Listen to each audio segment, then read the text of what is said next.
आज फिर से हमारे हाथ में एक नया बुक है, लेट्स टॉक मनी। मोनिका हलाल लिखी है, एक लेडी है, बहुत खूबसूरत बुक लिखी है।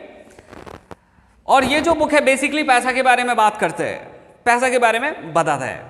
पहले ही लिखा है, फ्रंट पे लिखा है, you have worked hard for it, now make it work for you. हम, आपके पेरेंट्स या फिर खुद आप, जब आप पढ़ाई कंप्लीट कर लेंगे तो करेंगे क्या? जॉब करेंगे, बिजनेस करेंगे, कुछ ना कुछ ऐसा करेंगे जिससे आपको पैसा आएगा। आपके पेरेंट्स कुछ ना कुछ ऐसा करते हैं जिससे पैसा आता है, तो कहते हैं चलो ठीक है, पैसा के लिए हम लोग बहुत काम कर लिए, अब पैसा से काम कराते हैं। और ऐसे खा भी जाते हैं। दुनिया में जितने भी समझदार लोग हैं ना, वो पैसा से काम कराते हैं। जो ना समझदार है पैसा के लिए काम करता है, राइट। तो मजे की बात तो तब है, मजा तो तब आता है, आनंद तो तब आता है जब पैसा आपके लिए काम करता है, राइट। क्यों? क्योंकि सब तो पैसा के लिए काम कर रहे हैं। तो देखते हैं इसमें क्या क्या अच्छी अच्छी बातें हैं। पहला लिखता है, बैंक के बारे में कहती है। पहला जो है बैंक के बारे में कहती है कि बैंक क्या करता है, हम लोगों का मैक्सिमम से मैक्सिमम पैसा किधर रहता है? उधर ही रहता है, बैंक में। ज्यादा पैसा कमाते हैं और बैंक में जमा कर देते हैं। या तो एफडी कर दो, या तो सेविंग अकाउंट में डालो, या तो करेंट अकाउंट में डालो, या जिधर भी डालो, बस बैंक में डालो। सेफ रहता है। हाँ, सेफ रहता है, इसमें कोई दो राय नहीं है, सेफ रहता है। लेकिन आपको रिटर्न कितना देता है? अगर आप सेविंग अकाउंट में रखेंगे 3 से 4% बस, और आपका पैसा बैंक लेके लोन दे देता है, दूसरे को कर्ज दे देता है और उसे 12 से 18% तक इंटरेस्ट लेता है। कौन फायदे में? पैसा आपका, प्रॉफिट वो खा रहा है। समझदार इंसान ऐसे ही पैसा कमाते हैं। नेक्स्ट क्या कहते हैं, keeping money ready for an emergency is important. जितना भी आप पैसा कमाओ, जिधर भी इन्वेस्ट करना है करो, जिधर लगाना है लगाओ, कम से कम आगे बताती है कि 6 महीने के लिए, 6 महीने में जितना भी एक्सपेंस होता है आपका, राइट, उतना पैसा आप इमरजेंसी कोटा में रखो कि जब भी जरूरत हो तुरंत निकाल सके। ऐसा नहीं कि कहीं पे रख दिया, इन्वेस्ट कर दिया, अब उसको बेचेंगे, आएगा तब जाके उस पैसे का हम यूज कर पाएंगे, तो बहुत मुश्किल है, बहुत आप परेशानी में फंस जाएंगे। तो मोनिका हलाल जी कहती है कम से कम 6 महीने का जो खर्च है ना, वो आप सेव करके साइड में रखो। और दूसरा थोड़ा सा और आगे एक स्टेप बताती है, अगर हो सके, अगर आप योग्य हैं, राइट, काबिल है, कि 1 साल तक का पैसा, जितना भी आप 1 साल में खर्च कर पाते हैं, अगर उतना पैसा आप सेव करके इमरजेंसी कोटा में रखते हैं, तो ये बहुत बेहतरीन है, बहुत ही ज्यादा बेहतरीन है, राइट। क्यों? इमरजेंसी कभी भी किसी के साथ हो सकता है, किसी का कभी भी एक्सीडेंट हो सकता है, किसी भी तरह का बीमारी हो सकता है अगर आप जॉब कर रहे हैं तो हो सकता है कि आपको जॉब से बाहर का रास्ता दिखा दिया जाए, ऐसा भी हो सकता है। तो 6 महीने में है ना, कम से कम आप फिर से संभल जाएंगे। किसी भी तरह का बीमारी हो सकता है, आप उससे उभर जाएंगे 6 महीने में। जॉब से निकाल दिया गया, हो सकता है 6 महीने के अंदर आप जॉब ले पाएँ। लेकिन ये भी कुछ समय पहले कोरोना आया था ना, कोरोना पैंडेमिक, मुझे नहीं पता था पहले कि लॉकडाउन का मतलब क्या होता है। जब भी लॉकडाउन लगा ना, तभी पता चला कि लॉकडाउन का एक्चुअली मतलब क्या होता है। तो कितना भी बड़ा लॉकडाउन था, लगभग साल भर में सब कुछ धीरे धीरे ट्रैक पे आना शुरू हो गया। तो अगर सब लोगों के पास 1-1 साल का पैसा इमरजेंसी कोटा में होता कि जब भी मन तभी निकाले और उसको एक्सपेंस करना शुरू कर दे, तो फिर किसी को कोई परेशानी ही नहीं होता। लेकिन ये लॉकडाउन एक बात तो सिखाई दिया कि भाई कुछ पैसा इमरजेंसी कोटा में रखो, जिससे लगभग आप साल भर तक आसानी से खा सको, बिजली का बिल दे सको, दूध वाले का बिल दे सको, सब्जी खरीद के खा सको, फल खा सको, राइट। जितने भी तरह का एक्सपेंस होता है वो सब आप कर सको। आगे क्या कहती है? कहती है कि we don't need a lot of money first to start investing. जो लोग हैं वो सोचते हैं कि मेरे पास बहुत ज़्यादा पैसा होगा और फिर हम इन्वेस्ट करेंगे, 10 लाख होगा तब करेंगे, 20 लाख होगा तब करेंगे। अरे ना, 10 लाख छोड़ो, 5 लाख छोड़ो, 10,000 भी छोड़ो, 5,000 भी छोड़ो, अगर 1,000 रुपये भी आप मंथ में सेव कर पाते हैं तो आप सेव करो, फिर उसको इन्वेस्ट करो, राइट। लेकिन मैक्सिमम लोग सोचते हैं कि थोड़ा सा और पैसा हो जाएगा, थोड़ा सा और हो जाएगा, फिर जाके सेव करेंगे, फिर जाके इन्वेस्ट करेंगे। ना, आप 1,000 रुपये से ही शुरू करो, तो 12 महीने के बाद कितना हो जाएगा भाई? 12 महीने के बाद 12,000 रुपये हो जाएगा। जो पिछले साल आपने 1 रुपये भी सेव नहीं किया था, वो इस साल 12,000 रुपये सेव किया, कम है क्या? कम है क्या? अरे बहुत है, बहुत है, 0 से तो ज़्यादा ही होता है ना? हाँ। नेक्स्ट क्या कहते हैं कि you have heard this phrase so often, it is not market timing but time in the market that matters.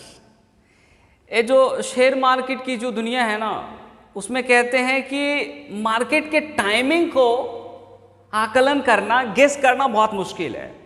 कोई भी जो आदमी है ना, मार्केट के टाइमिंग को गेस नहीं कर सकता है, बहुत अच्छे तरीके से प्रिडिक्ट नहीं कर सकता है कि हाँ इस दिन इतना जाएगा, इस दिन इतना चढ़ेगा शेयर मार्केट, ना, इट्स इम्पॉसिबल, राइट। तो इसमें मार्केट के टाइमिंग को गेस करके आप पैसा नहीं कमा सकते हैं।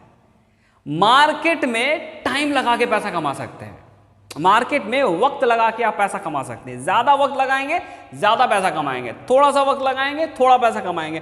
थोड़े वक्त में हो सकता है आपको ज्यादा नुकसान भी हो जाए, राइट। तो it is not market timing but time in the market that matter the most. कितना ज्यादा समय तक आप मार्केट में टिक के रहते हैं वो बहुत जरूरी है, बहुत इंपॉर्टेंट है, राइट। उससे आप ज्यादा से ज्यादा पैसा कमा सकते हैं। जब भी आप शेयर मार्केट की दुनिया में जाएंगे तो 3 तरह के कंपनी मिलती है, राइट। 3 तरह के, एक होता है लार्ज कैप, दूसरा होता है मिड कैप, तीसरा होता है स्मॉल कैप। ये जो लार्ज कैप वाली कंपनी होती है ना, बहुत बड़ी कंपनी होती है, 2 लाख करोड़, 3 लाख करोड़, 6 लाख करोड़ की कंपनी को कहते हैं लार्ज कैप, राइट। ये जो है ना, अगर आप इस तरह की कंपनी में पैसा लगाते हैं ना तो आपका जो ग्रोथ है ना थोड़ा सा स्लो होगा, थोड़ा धीमे धीमे आप इसमें पैसा कमाएंगे, राइट।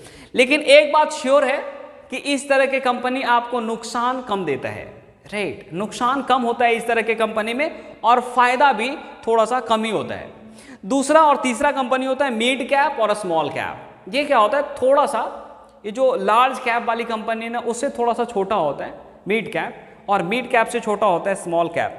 ये क्या होता है, इसमें जो अगर आप पैसा इन्वेस्ट करते हैं तो आपका पैसा यूं बढ़ सकता है, टक टक टक टक टक टक टक टक ऐसे बढ़ सकता है।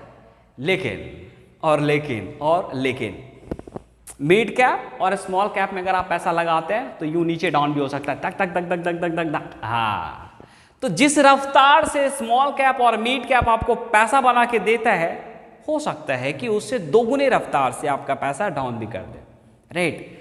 क्योंकि जो सेटल्ड कंपनी है, जो मैच्योर कंपनी है, जो बहुत बड़ी कंपनी है, वो धीरे धीरे धीरे धीरे आगे की ओर बढ़ती है, राइट। जैसे मान लो मारुति है, बहुत बड़ी कंपनी है, ये लार्ज कैप है। आप टाटा को ले लो, हाँ लार्ज कैप है। महिंद्रा को ले लो, लार्ज कैप है। और भी बहुत सारी कंपनी है, हिंदुस्तान लीवर को ले लो, लार्ज कैप है, राइट। तो इसका जो रफ्तार है ना थोड़ा सा धीमे रहता है। जो मिड कैप है और स्मॉल कैप है उसका रफ्तार बहुत धांसू रहता है, लेकिन वो जब भी डाउन होता है ना तो उसी रफ्तार से डाउन भी होता है। So be careful, be careful. Next क्या कहते हैं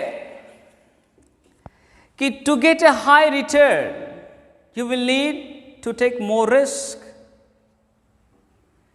तो आपको हाई रिटर्न के लिए तो मोर रिस्क लेना ही पड़ेगा। अगर आपको जल्दी जल्दी जल्दी जल्दी पैसा लगाना है तो आप बिग कैप में पैसा मत लगाओ, स्मॉल कैप में लगाओ और मिडिल कैप में लगाओ, राइट। क्यों? क्योंकि इधर जल्दी जल्दी जल्दी जल्दी पैसा बनेगा। अगर आप लार्ज कैप में लगाते हैं तो थोड़ा सा धीमे धीमे धीमे धीमे पैसा बनेगा और उसमें रिस्क भी कम है। अगर आप रिस्क ज़्यादा लेना चाहेंगे तो आपको इनकम भी ज़्यादा होगा। अगर आप रिस्क कम लेना चाहते हैं तो इनकम भी आपको कम ही होगा, राइट। नेक्स्ट क्या कहते हैं, you are financially free when you don't need to work to pay your bills. You have enough assets that generates enough income today and for the rest of your life. आप financially free कब होते हैं? जब आपको बिजली bill हो, school fees हो या किसी भी तरह का बिल हो, उसको पे करने के लिए आपको काम नहीं करना पड़ता है। आपने इतना एसेट्स बना के रखा है पहले से, जो एसेट्स आपके लिए पैसा जनरेट करता है और उसी से आप सारे तरह के जो बिल है ना उसका आप पेमेंट आप कर पाते हैं, तब जाके आप फाइनेंशियली फ्री हो पाते हैं। अदरवाइज मुश्किल है ना, बहुत मुश्किल है, राइट। नेक्स्ट क्या कहता है कि ये जो क्रेडिट कार्ड वाली जो कंपनियां होती है ना, आपको क्रेडिट कार्ड फ्री में देती है, जी साहब अगर आप जॉब करते हैं तो ये लीजिए क्रेडिट कार्ड, और आपके जेबी में अगर पैसा नहीं है तो आप शॉपिंग कर सकते हैं, जो इच्छा हो वो आप खरीद सकते हैं। भाई किसको बुरा लगेगा, है ना, किसको बुरा लगेगा, किसी को बुरा नहीं लगेगा। भाई जेबी में पैसा है नहीं फिर भी हम कुछ भी खरीद पाते हैं ना। नाइस, कितनी अच्छी बात है, बहुत अच्छी बात है, राइट। हाँ, तो ये जो जॉब करते हैं ना लोग, इनको बहुत अच्छा लगता है, बिना पैसा का भी कुछ खरीद लो, मजा आता है, राइट। तो कहता है कि ये जो क्रेडिट कार्ड वाली कंपनी है ना 18% आपसे इंटरेस्ट लेती है। 18% बाबा बहुत होता है। अगर आप टाइम पे कर देते हैं पैसा तो 18% आपसे इंटरेस्ट लेती है। अगर आप टाइम पे नहीं करते हैं, पता है कितना लेती है, पता है 18 से 36% तक आपसे इंटरेस्ट लेती है। अरे नानी याद दिला देती है बाबा, पैसा ना जमा करो तो नानी याद दिला देती है। हाँ, तो क्रेडिट कार्ड का यूज थोड़ा सा कम करो भाई, अगर आप करते हो तो थोड़ा सा क्रेडिट कार्ड का यूज कम ही करो तो ज्यादा मजा है। नेक्स्ट बात क्या बताती है यार, महंगाई के बारे में बोलती है, बहुत शानदार बात बोलती है, गजब लाजवाब बात बोलती है महंगाई के बारे में, क्या बात है। कहती है कि महंगाई को कोई रोक नहीं सकता है। कोई लीडर आ जाए, कोई लीडर का पापा आ जाए, वो उसको रोक नहीं पाएगा। महंगाई कोई रोक नहीं पाएगा भाई। 5 पैसे मैंने चलाए हैं, 10 पैसा, 20 पैसा, 25 पैसा, 50 पैसा, ये सब बहुत वैल्यूएबल हुआ करता था। जब हम छोटे थे तो बहुत इसका वैल्यू हुआ करता था, और आज तो ये चलता ही नहीं है ना, ये सब चलता ही नहीं, खत्म। 1 रुपये बहुत जगह तो नहीं चलता है, लेकिन अभी हम लोग के यहाँ चलता है। तो इसकी वैल्यू कितनी घट गई है ना। जो 5 पैसा में खरीद पाते थे आजकल वो 5 रुपये में खरीदते हैं। जो 1 रुपये में खरीदते थे आजकल वो 10 रुपये में खरीदते हैं, 20 रुपये में खरीदते हैं। कहने का मतलब ये है, बेसिकली ये कहना ये चाहती है कि जो महंगाई है ना ये 5, 6, 7% हर साल बढ़ता है, हर साल। इसको कोई रोक नहीं सकता है, कोई रोक नहीं सकता इस महंगाई को। लेकिन फिर भी कुछ लीडर आते और कहते हैं आपको वोट देना चाहिए, पता है किस पार्टी को, जिस पार्टी से हम बिलोंग करते हैं। फिर क्या होगा, देश में जितनी भी महंगाई है, जिन जिन चीजों का कीमत बढ़ गया है, मैं इन सारे चीजों की कीमत घटा दूंगा। आप उनसे पूछो, अगर कोई नेता ऐसा भाषण देते हैं कि महंगाई बढ़ गई है, केवल हमारी पार्टी महंगाई को घटा सकता है, आप उनसे पूछो खड़े होके पूरी की पूरी सभा में, सर कैसे फॉर्मूला है क्या, बताओ कैसे। बोलती बंद हो जाएगी अच्छे लीडर की। कोई माइका लाल आज तक महंगाई को घटा नहीं पाया है, कोई मतलब कोई नहीं, और कोई घटा भी नहीं सकता है। इकोनॉमिक्स का रूल है कि ये महंगाई 5, 6, 7% हर साल बढ़ेगा तो बढ़ेगा, कोई इसको रोक नहीं पाया है, राइट। अमेरिका में तो अभी इस साल 12% चल रहा है भाई, 10 से 12% महंगाई चल रहा है, कोई रोक पाया है ना, रोक पाएगा ना। तो कोई भी लीडर अगर आके आपको बताए कि महंगाई को दूर केवल हम ही कर सकते हैं, तो पहले ऐसे लीडर को आप दूर करो अपनी नजरों से, राइट। और कोई महंगाई को नहीं हटा सकता, कम नहीं कर सकता। अगर कह रहा है ना हटा देंगे, पहले उसको हटाओ, हटाओ भाई उसको हटाओ, ठीक है। Thank you so much, bye bye.